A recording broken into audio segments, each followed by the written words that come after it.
sir. Good afternoon. Thank you very much for the opportunity to address this Drainage Council. I am Dr. Stephen Emerman.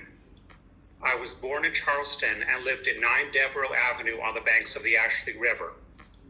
I have an MA from Princeton University and PhD from Cornell University. I was professor of hydrology for over 30 years. I have studied and worked on issues related to development and hydrology for over 40 years. I am not anti-development by any means, but the proposed Central Park and Riverland Oaks developments are the most ill-considered development projects that I have ever encountered. I will talk about two things. One, the consistency of the proposed development projects with either the 2013 or the 2020 City of Charleston Stormwater Design Standards Manuals. Two, the wisdom of permitting new developments in advance of the completion of an ongoing drainage study. I am reading from the 2013 Stormwater Manual. Flooding exists in many locations around the city where development densities have increased to the point that stormwater controls have become overwhelmed. The following design criteria shall be used for projects discharging to receiving waters within these areas. The post-development peak discharge rates are restricted to 1/2 the pre-development rates for the 2 and 10-year 24-hour storm event, or to the downstream system capacity, whichever is less. I am emphasizing the last sentence. The downstream system capacity sets a lower bound on the permissible peak discharge rate from a new development.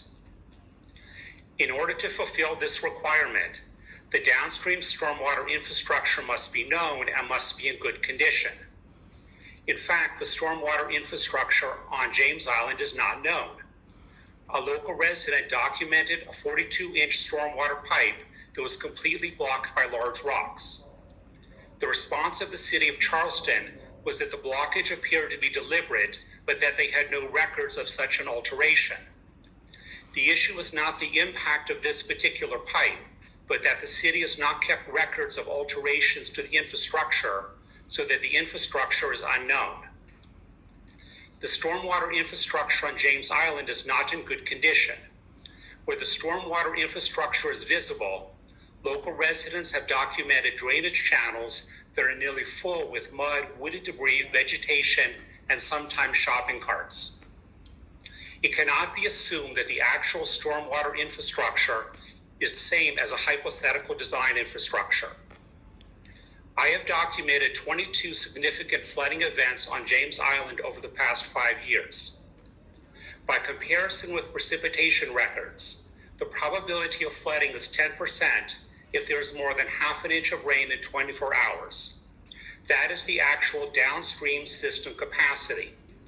The downstream stormwater infrastructure cannot be relied upon to prevent flooding if there is more than 1/2 inch of rain in 24 hours. No document from the city or the developers has taken into account the very low value of the actual stormwater capacity as is required by the Stormwater Manual. The irony is that the city and county of Charleston have been carrying out a drainage study in the Central Park Wambach Creek watershed in the exact area of the proposed Central Park and Riverland Oaks developments since 2019.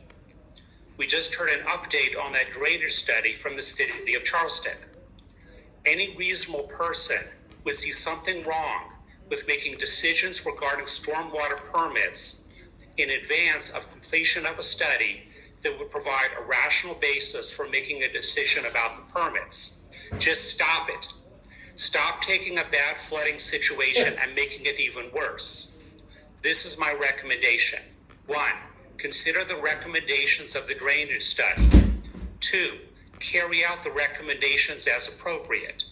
3, verify that the implementation of the recommendations has improved the flooding situation. 4, only then will it be appropriate to consider new developments. I thank you for your attention.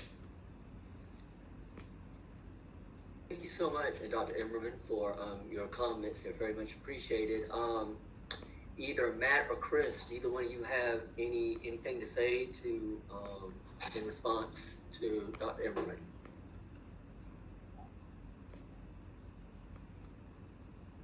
You don't? Okay.